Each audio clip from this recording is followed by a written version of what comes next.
উহুদের যুদ্ধের সময় আল্লাহর পয়গম্বর সাল্লাল্লাহু আলাইহি ওয়াসাল্লাম যখন যুদ্ধের ময়দানে আগমন করলেন, এর আগ মুহূর্তে হযরতে হানজালা রাদিয়াল্লাহু তাআলা আনহুকে বিবাহের খুতবা পড়িয়া বিবাহ দিয়া আল্লাহর পয়গম্বর উহুদের প্রান্তে চলে গেলেন। ও দোস্ত আহবাব, গভীর মনোযোগ। বলতেছিলাম রাসূল করিম সাল্লাল্লাহু আলাইহি ওয়াসাল্লাম উহুদের জমিনে যখন কাফের মুশরিকদের সঙ্গে যুদ্ধ করার জন্য রওনা হয়ে গেলেন, এই দিক দিয়ে হযরতে হানজালা রাদিয়াল্লাহু তাআলা আনহু বিবাহের কাজ সম্পন্ন হইল। রাত্রে বেলা হযরতে হানজালা যখন বিবির সঙ্গে বাসর ঘর করে, হঠাৎ করে আড়াল থেকে আওয়াজ ভেসে আসলো, যুদ্ধের ময়দানে মদিনাওয়ালা শহীদ হয়ে গিয়েছে। হানজালা রাদিয়াল্লাহু তাআলা আনহু পাগল হয়ে গেলেন, কি শুনলাম? আল্লাহ নবী দুনিয়ায় থাকবে না আর আমি হানজালা বিবি নিয়ে বাসর ঘরে আনন্দ করবো? হইতেই পারে না।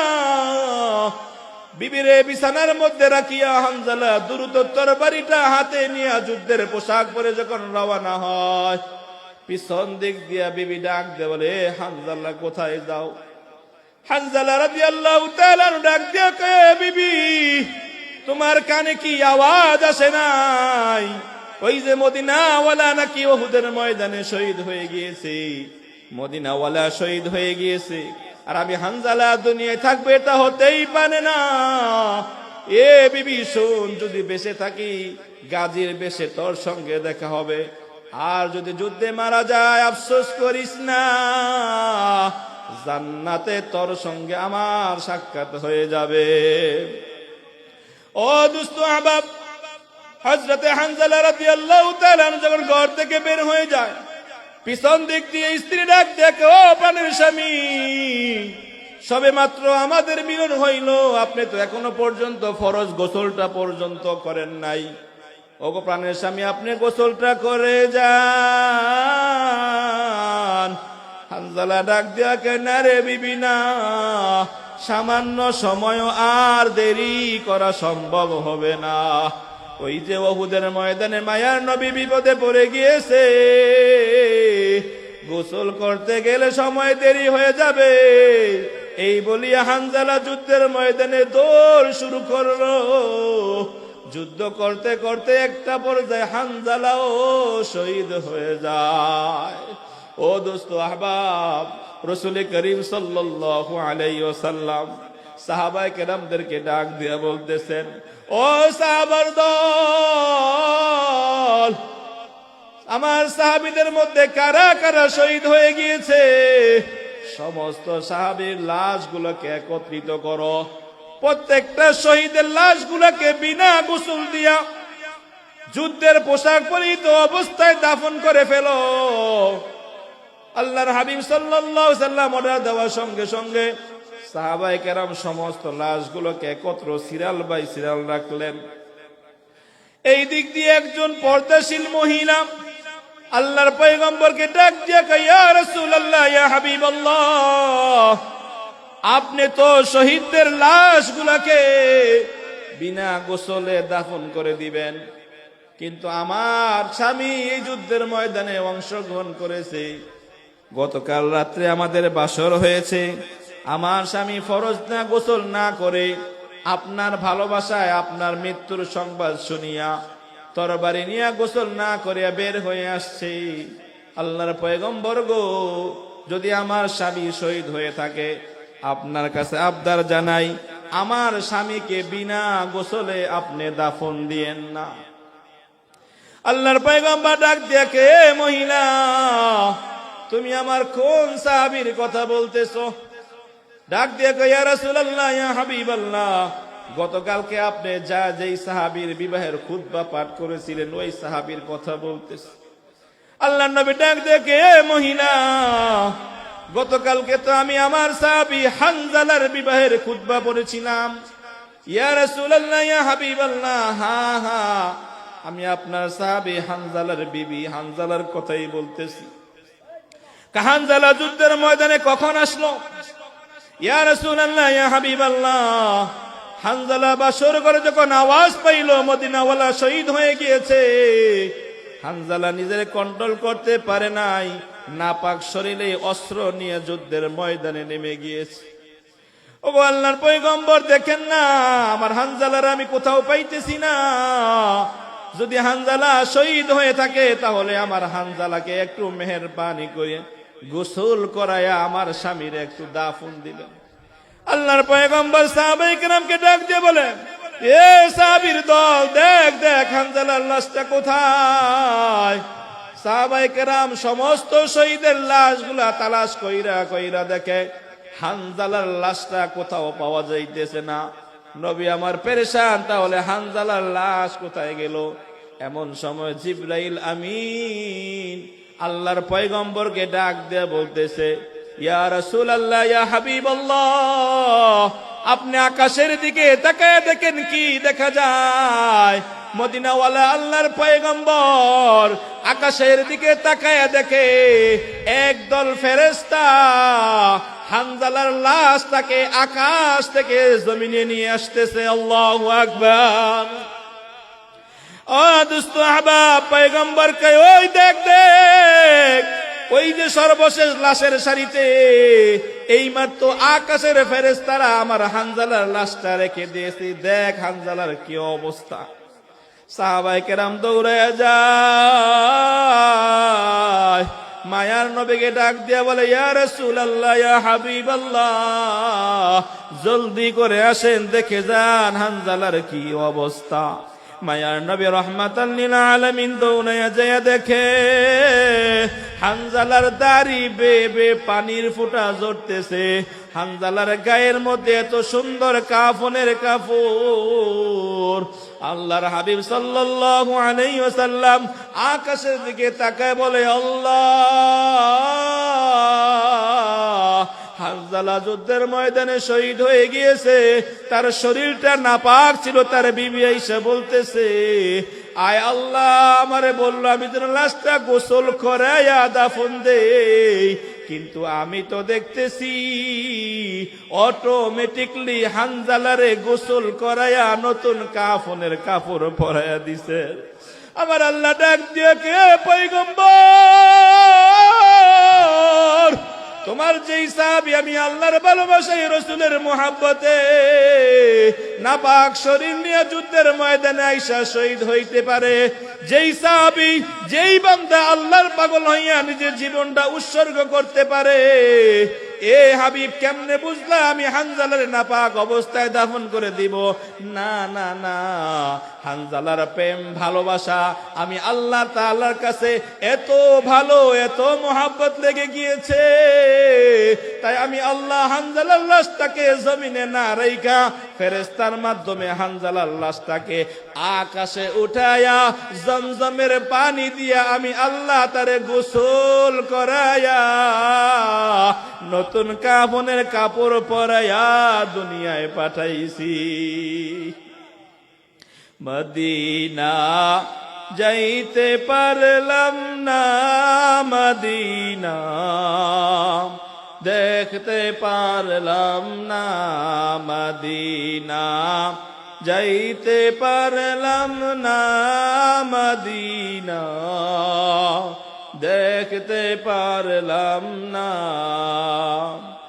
আমি অসহায় তাই এত দূরে রই, আমি অসহায় তাই এত দূরে রই, শুধু সালাম জানাই মদিনা যাইতে পারলাম না, মদিনা দেখতে পারলাম না, মদিনা যাইতে পারলাম না, মদিনা দেখতে পারলাম না।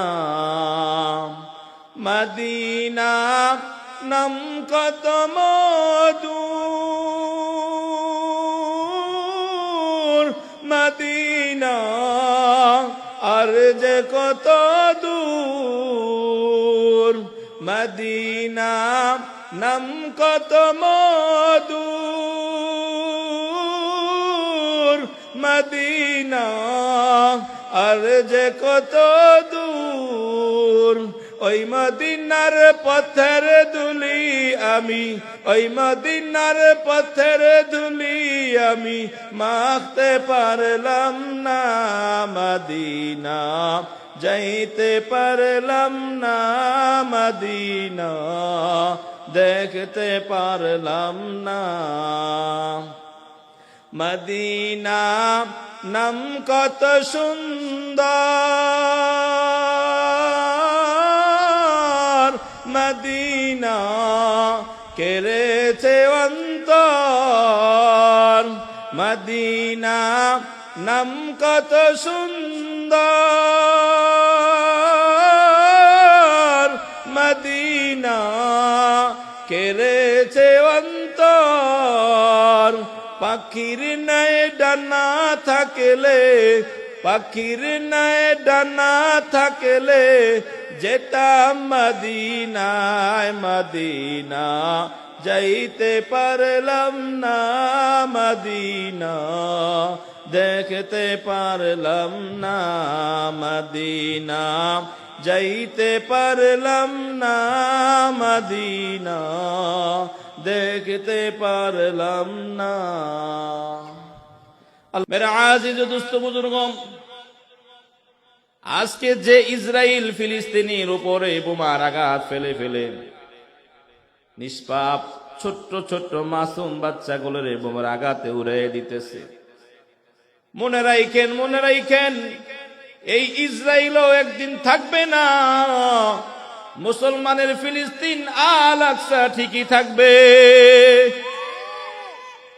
ও দোস্ত আহবাব, আজকে যে গাজাকে বুমের আঘাত দিয়ে দেশটাকে ধ্বংস করে দিয়েছে, শোনেন শোনেন, এই গাজা পুনরায় আবার মানুষে আবাদে বিচরণ করবে, এই ফিলিস্তিন আবার মুসলমান দ্বারা সেজে যাবে, মুসলমান ভরপুর হয়ে যাবে, আল আকসায় আবারও মুসলমান বিজয় লাভ করবে। আপনি হয়তো দেখতেছেন তামাম গাজাটা ধ্বংস করে ফেলেছে, একটা ছোট্ট ঘটনা না বললে আপনারা বুঝবেন না আমার আল্লাহ পারে কি পারে না। আপনারা একটু খেয়াল করেন, হযরতে উযাইর আলাইহিস সালাতু ওয়াস সালামের জামানায় বখতে নসর নামে একজন বাদশা ছিল।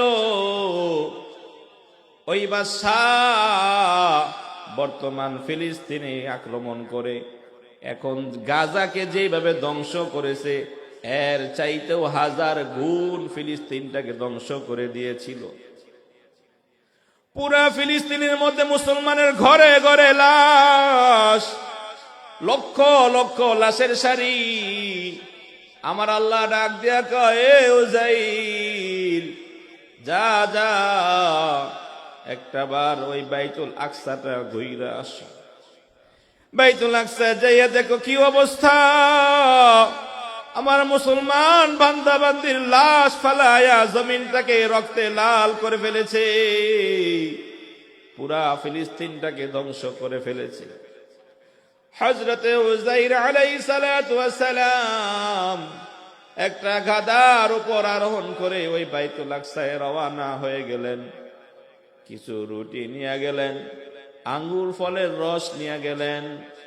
ওই ফিলিস্তিনে যাইয়া তিনি আল আকসা চতুর্পাশে গইরা গইরা দেখলেন লক্ষ লক্ষ লাশ ফিলিস্তিনের জমিনের মধ্যে ছড়িয়ে ছিটে আছে।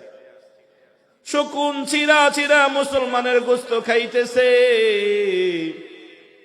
হযরতে উযাইর আলাইহিস সালাম দেখলেন একটা মানুষও বেঁচে নাই, তামাম শহরটাকে ধ্বংস করে ফেলেছে, মানুষের ঘর বাড়ি আগুনে পুইরা ফেলেছে।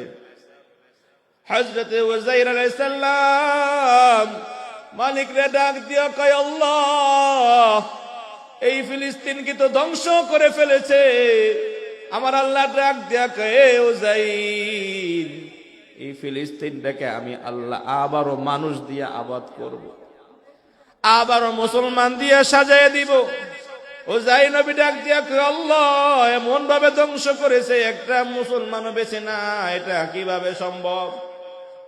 আমার আল্লাহ ডাক দিয়া কয়, উযাইর তুমি কি দেখতে চাও? কয় হ্যাঁ। উযাইরকে বলতেছে, আল্লাহ ঠিক আছে, তোমাকে আমি দেখাইতেছি। হযরতে উযাইর আলাইহিস সালাতু ওয়াস সালাম গাদার কাছে যাইয়া তিনি একটা গাছের সাথে হেলান দিয়া কিছু রুটি খাইয়া আঙ্গুরের সামান্য রস খাইয়া ঘুমায়া যায়। সকালবেলা তিনি ঘুমায় গেলেন। আল্লাহু আকবার, আল্লাহু আকবার।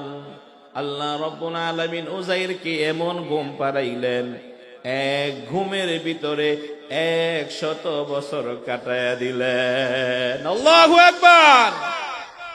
মেরা আজিজ দোস্ত বুজুর্গ, হযরত উযাইর আলাইহিস সালাতু ওয়াস সালাম যেই সময়টায় ঘুম ভাঙলো, উযাইর নবী বিকাল বেলা তার ঘুমটা ভাঙলো।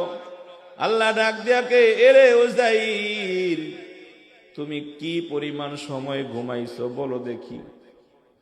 ডাক দিয়া কয়, আল্লাহ, আমি তো সকালে ঘুমাইলাম, বিকাল বেলা আমার ঘুমটা ভাঙছে, এতটুকু সময় আমি ঘুমাইছি।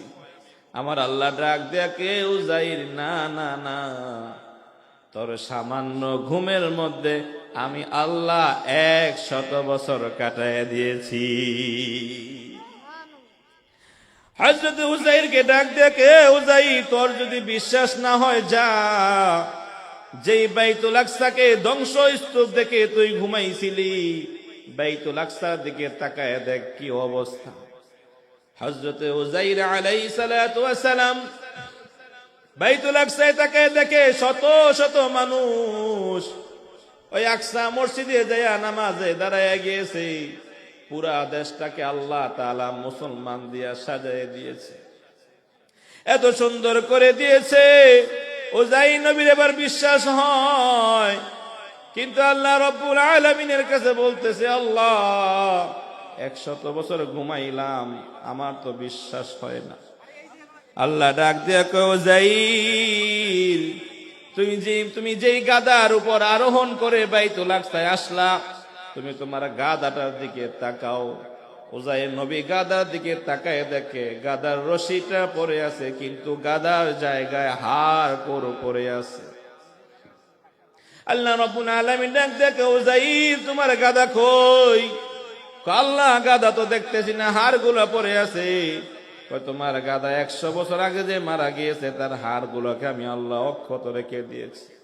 আবার তুমি তোমার রুটির দিকে তাকাও, যে সামান্য পরিমাণ রুটি খেয়ে রেখে দিয়েছিল, হুবহু সেই রুটিটাই রয়ে গিয়েছে।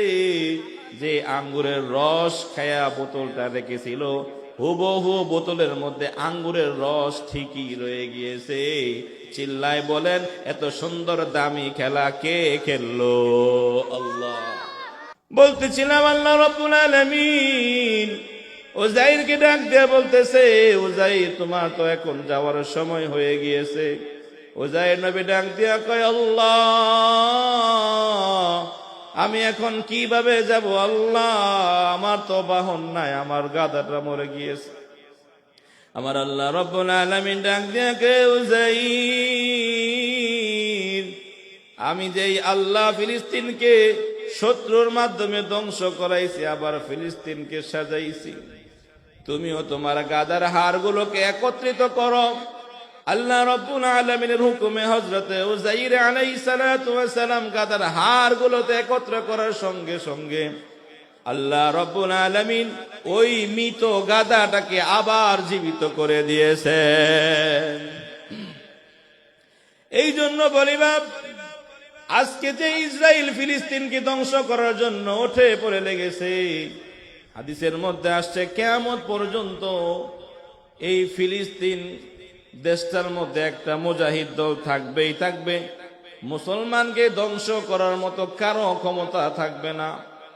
এই জন্য বলতেছিলাম, বাপ, দুনিয়ার মধ্যে তুমি আমি যতই অহংকার করে চলি, যতই নিজেরে বড় মনে করে চলি, মনে রাখো, শরীরের শক্তি, টাকার গরম, টাকার মালিক, সম্পদের মালিক তুমি আমি এমনে হই নাই। একজন আমাকে তোমাকে টাকাওয়ালা বানাইছে, তিনি কে? মেরা আজিজ দোস্ত বুজুর্গ, হযরত মূসা আলাইহিস সালাতু ওয়াস সালামের জামানায় কারুন অনেক গরিব ছিল। একদিন মূসা নবীর কাছে আইসা বলতেছে, ওগো আল্লাহর নবী, আপনার দোয়া তো আল্লাহ তাআলা কবুল করেন, আমার জন্য একটু দোয়া করেন যেন আল্লাহ আমাকে ধনী বানায়া দেয়। হযরতে মূসা আলাইহিস সালাতু ওয়াস সালাম কারুনের জন্য দোয়া করলেন, আল্লাহ কারুনের সম্পদের মধ্যে বরকত দেন। মুফাসসিরে কেরাম বলতেছেন, আল্লাহ তাআলা কারুনকে এত পরিমাণ সম্পদ দিয়েছিল যে কারুনের যে গোডাউন গুলা ছিল, ওই গোডাউনের চাবি বহন করতে 70,000 ওট লাগতো। যখন কারুন সম্পদওয়ালা হয়ে গেল মূসা নবীর দোয়ার বরকতে, আল্লাহ রাব্বুল আলামিন মূসারে পাঠান, এ মূসা যা কারুনের কাছে যাইয়া যাকাত চা, যাকাত। হযরতে মূসা আলাইহিস সালাতু ওয়াস সালাম কারুনের কাছে যাইয়া বলতেছে, এ কারুন, গরিব ছিলি, আল্লাহ তোরে বড় বানাইছে, আল্লাহ তোরে দামি বানাইছে, টাকাওয়ালা সম্পদের মালিক বানাইছে। কিন্তু আল্লাহ রাব্বুল আলামিন নির্ধারণ করে দিয়েছেন 2.5% তুই যাকাত দিবি। আল্লাহ তোর কাছে যাকাত চাইছে। ও দোস্ত আহবাব, কারুন মূসা নবীরে বলতেছে, আমারে 2-1 দিন সময় দেন, 2-1 দিন পর আমি আপনারে দিতেছি। মূসা পয়গম্বর যখন চলে যায়, চলে যাওয়ার 2-1 দিন পর ওই কারুনের কাছে যাকাতের জন্য লোক পাঠাইলে কারুন দিতে অস্বীকার করে। এই দিক দিয়া কাফের মুশরিকরা কারুন রে জানায়, এ কারুন, মূসা নবী তোর সম্পদের প্রতি নজর পইরা গেছে, তোর সম্পদ কাইরা নেওয়ার জন্য মূসা ফোন দিয়ে আসছে, খবরদার তুই কিন্তু যাকাত দিবি না। এই দিক দিয়া হযরতে মূসা আলাইহিস সালাতু ওয়াস সালামের কে যাকাত দেওয়া থেকে বাঁচার জন্য শয়তান কারুনকে একটা বুদ্ধি শিখায় দেয়। এ কারুন, মূসা নবীকে তোর যাকাত দেওয়া লাগবে না, তুই যদি একটা কাজ করতে পারিস। কি কাজ? শোন, বাজারে একটা নর্তকী মহিলাকে ভাড়া কর, একটা খারাপ মহিলাকে টাকা পয়সা দিয়া ভাড়া কর, তাকে শিখিয়ে দিবি।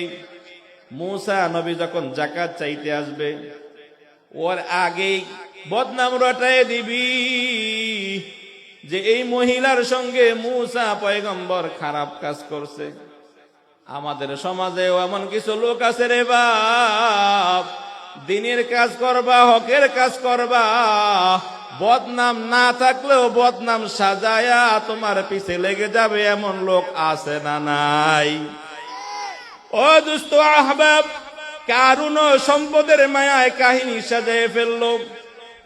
মূসা পয়গম্বর যেই মাত্র যাকাত চাইতে গেল, যাকাত চাওয়ার সঙ্গে সঙ্গে বলতেছে, এ মূসা তুমি যাকাত পড়ে নাও, তোমার নামে বিচার আছে, বিচার। কয় কি বিচার? আপনি তো আল্লাহর পয়গম্বর, বর্তমান নবী, আপনার কাছে একটা মাসআলা জিজ্ঞাসা করি। কয় কি মাসআলা বলো? আল্লাহর পয়গম্বর, মূসা, যদি কোনো মানুষ জিনা করে তার কি শাস্তি? হযরত মূসা পয়গম্বর বলতেছে, যদি লোকটা বিবাহিত হয় তাহলে তার গর্দান ফেলে দেওয়া হবে, আর যদি অবিবাহিত হয় তাহলে 100 বেত্রাঘাত করা হবে। এবার কারুন ডাক দিয়া বলতেছে, এ পয়গম্বর মূসা, এই অপবাদ যদি আপনার বেলায় ঘটে তাহলে আপনার কি শাস্তি? মূসা পয়গম্বর বলে, কারুন সাবধানে কথা বল। কয় না, যদি আপনার বেলায় ঘটে তাহলে কি শাস্তি সেটা বলেন। মূসা পয়গম্বর ডাক দিয়া কয়, আমি মূসাও যদি এই দিনার অপরাধী হয়ে থাকি তাহলে আমারও ঘরদান ফালায় দেওয়া তোমাদের কর্তব্য। এমন সময় কারুন ডাক দেখে, মূসা তুমি সেই অপরাধী, এই চেলাপেলারা ওই মহিলাকে ডেকে নিয়ে আস। ও মহিলা, তুমি এবার বলো মূসা তোমার সঙ্গে কি খারাপ কাজ করছে? ও দুস্তরে আহবাব, আল্লাহ তাআলার বড় খেলা। তুমি আমি যতই কৌশল করি আমার আল্লাহ ডাক দিয়া কয় ওয়া মাকারু ওয়া মাকারাল্লাহ ওয়াল্লাহু খায়রুল মাকিরিন। আমার আল্লাহ ডাক দিয়া কয় এ দুনিয়ার মানুষ, তোমরা যতই কৌশল করো, দুনিয়ার সব মানুষ যদি কাউরে ছোট বানাইতে চাও, আমি আল্লাহ যদি কাউরে বড় বানাইতে চাই, তোমরা তামাম মানুষ মিলাও তারে ছোট করতে পারবা না, বরং যারা ছোট করতে গিয়েছে তারাই ছোট হয়ে গিয়েছে। ঠিক কিনা? ও দোস্ত, আমরা বলতেছিলাম কারুন বাজারের মহিলার সামনে নিয়ে এসে বলতেছে, এ মহিলা, এই মুসা পয়গম্বর তোমার সঙ্গে কি কি খারাপ কাজ করছে তুমি তুইলা ধরো। আল্লাহু আকবার, আল্লাহু আকবার। ওই মহিলা হাজার হাজার টাকার বান্ডিল পাইয়া মুসা নবীর বিরুদ্ধে বদনাম করার জন্য রেডি হয়ে আসছিল, কিন্তু আমার আল্লাহ বড় কৌশলওয়ালা। দুনিয়ার সমস্ত মানুষের কৌশল ফেল আমার মালিকের কৌশলের কাছে।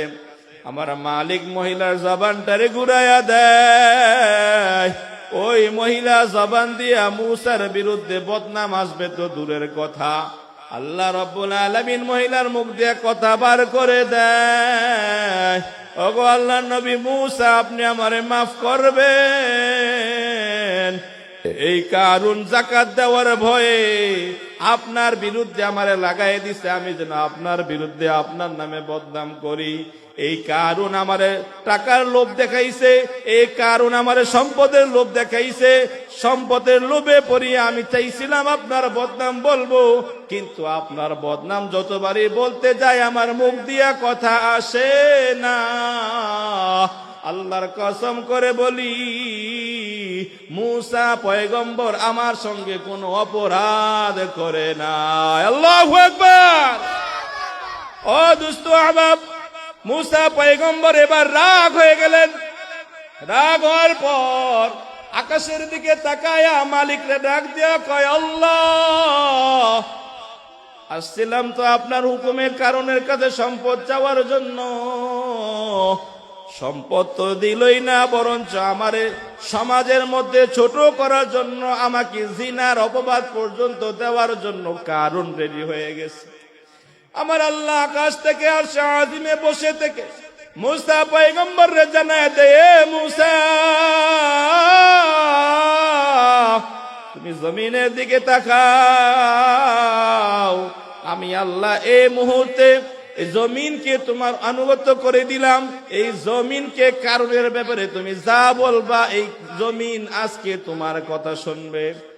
ও দোস্ত আবা, আল্লাহর পয়গম্বর মুসা এবার জমিনকে ডাক দিয়ে বলতেছে, এ জমিন, যে আল্লাহর জমিনে দাঁড়ায়া দাঁড়ায়া আল্লাহর হুকুমে কারণে সম্পদ থেকে যাকাত নেওয়ার জন্য আসছিলাম, যাকাত না দিয়া বরঞ্চ নবীর বিরুদ্ধে বদনাম করে ফেলতে চাইছে।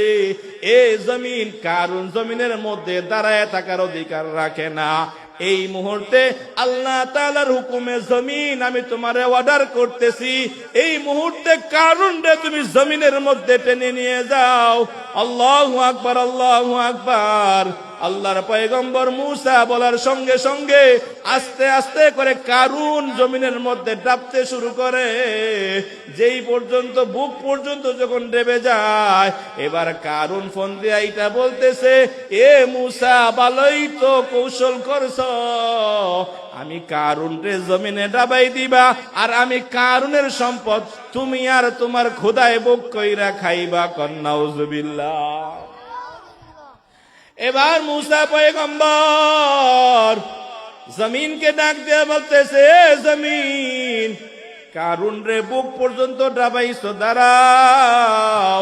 এই কারুন রে ডাবানোর আগে যেই সম্পদের কথা কারুন আমাদেরকে বলতেছে, তার চোখের সামনে তার সমস্ত সম্পদগুলো জমিনের মধ্যে ডাবায় ফেলো। আল্লাহু আকবার, আল্লাহু আকবার। কারুনের চোখের সামনে যখন তার সমস্ত সম্পদগুলো জমিন গ্রাস করে নিল, তখন কারুন বুঝতে আর বাকি নাই, আল্লাহর গজব তো শুরু হয়ে গিয়েছে। এবার মূসা পয়গম্বরকে ডাক দিয়ে কয়, ও আল্লাহর নবী মূসা, তোমার যত পরিমাণ যাকাত লাগে, যদি সমস্ত সম্পদ দেওয়া লাগে আমি দেওয়ার জন্য রেডি আছি, এরপরও তুমি আমার ধ্বংস করিয়া দিও না। আল্লাহর পয়গম্বর মূসা ডাক দিয়ে কয়, তোর সম্পদের মধ্যে থুতু মারলাম, তোর সম্পদ আমার আল্লাহরও প্রয়োজন নাই, আমারও প্রয়োজন নাই, এ জমিন আর দেরি করিও না, এই মুহূর্তে কারুন রে সাতব জমিনের নিচে ডাবায়া দাও। মুফাসসিরে কেরাম বলতেছে কিয়ামত পর্যন্ত আস্তে আস্তে করে কারুন মাটির নিচে ডাবতেই থাকবে। নাউজুবিল্লাহ। এ দোস্ত আহবাব, আলোচনার শুরুতে আমি পবিত্র কালামুল্লাহ শরীফ থেকে একখানা আয়াতে কারিমা তেলাওয়াত করেছিলাম। কুনতুম তুহিব্বুনাল্লাহ ফাত্তাবিউনি ইউহিব্বুকুমুল্লাহু ওয়া ইয়াগফির লাকুম যুনুবাকুম ওয়াল্লাহু গফুরুর রহিম। আল্লাহ রাব্বুল আলামিন বলতেছেন, এ গোলাম, এ দুনিয়ার বান্দা বান্দি, কুল ইন কুনতুম তুহিব্বুনাল্লাহ, হে নবী আপনি জানায় দেন আমার বান্দা বান্দিরা যদি আমি আল্লাহর ভালোবাসা মহব্বত পেতে চায়, তারা যেন আপনার অনুসরণ করে, আপনাকে মহব্বত করে, ভালোবাসে। ও যুবক ভাই, আজকে যুব সমাজের উদ্যোগে মাহফিল, এই মাহফিল তো তখনই সার্থক হবে যেই যুবক ভাইয়েরা মাহফিলের আয়োজন করছে, যদি যুবক ভাইয়েরা নবীর অনুসরণওয়ালা হয়ে যায়। ঠিক কিনা মুসলমান? আল্লাহ রাব্বুল আলামিন বলতেছেন, কুল ইন কুনতুম তুহিব্বুনাল্লাহ ফাত্তাবিউনি ইউহিব্বুকুমুল্লাহু ওয়া ইয়াগফির লাকুম যুনুবাকুম ওয়াল্লাহু গফুরুর রহিম। আল্লাহ বলতেছেন, হে হাবিব আপনি জানায় দেন, যারা আমি আল্লাহর ভালোবাসা পেতে চায় তারা যেন আপনি নবীরে মুহাব্বত করে। আর আপনি নবীরে যদি মুহাব্বত করতে পারে তাহলে তারা কেমন যেন আমি আল্লাহকে ভালোবাসে। আর আল্লাহ তাআলাকে ভালোবাসলে কি পুরস্কার পাওয়া যায়? আমার আল্লাহ রাব্বুল আলামিন জানায় দেন, ওয়া ইয়াগফির লাকুম যুনুবাকুম। ও বান্দা বান্দি শোন, যখন নবীর মুহাব্বত করবি, নবীর সুন্নতের মুহাব্বত করবি, আমি আল্লাহর ভালোবাসা পেয়ে যাবি। তো আমি আল্লাহর ভালোবাসা পাওয়ার সঙ্গে সঙ্গে এক নম্বর পুরস্কার, আমি আল্লাহ তোর তামাম জিন্দেগীর গুনাহগুলো মাফ করে দিব। কোন আল্লাহু আকবার। ও দোস্ত আহবাব, নবীর ভালোবাসা শুধু 5 ওয়াক্ত নামাজ পড়লেই হবে না। নবীজি সারাটা জীবন জন্ম থেকে নিয়ে মৃত্যু পর্যন্ত প্রত্যেকটা স্টেপ বাই স্টেপ নবীর সুন্নত রয়েছে। রাসূল বলতেছেন, মান আহাব্বা সুন্নতি ফাকাদ আহাব্বানি ওয়া মান আহাব্বানি কানা মাই ফিল জান্নাহ। যারা আমি নবীর সুন্নতকে ভালোবাসবে, মহাব্বত করবে, আমি নবীও তাকে ভালোবাসবো, আর যার ভালোবাসা আমার সঙ্গে হয়ে যাবে। রাসূল বলতেছেন, কাল কিয়ামতের ময়দানে আমি তার হাত ধরিয়া আল্লাহ তাআলার জান্নাতের মধ্যে প্রবেশ করব। নবীর ভালোবাসা যদি পাইতে চাও, সর্বহালতে নবীকে অনুসরণ করা লাগবে। যদি ইসলামকে মহাব্বত করার জন্য জীবনটাও দেওয়া লাগে, সবার আগে জীবন দেওয়ার জন্য প্রস্তুত থাকা লাগবে। ওই যে হিন্দুস্তানের হিন্দুরা মুসলমানদেরকে হত্যা করার জন্য পাগল হয়ে গিয়েছে, যে কোনো মুহূর্তে গজ্জাতুল হিন্দের ডাক চলে আসতে পারে। ও মুসলমান বাবারা, এখন থেকে নিয়ত করতে হবে, ওই হিন্দুস্তানে যুদ্ধ করা লাগলে যুদ্ধে শরীক হতে হবে। ও দোস্ত আহবাব, সাহাবায়ে কেরাম নবীজিকে যেভাবে ভালোবাসবে ওই রকম মুহাব্বত নবীকে মুহাব্বত করতে হবে।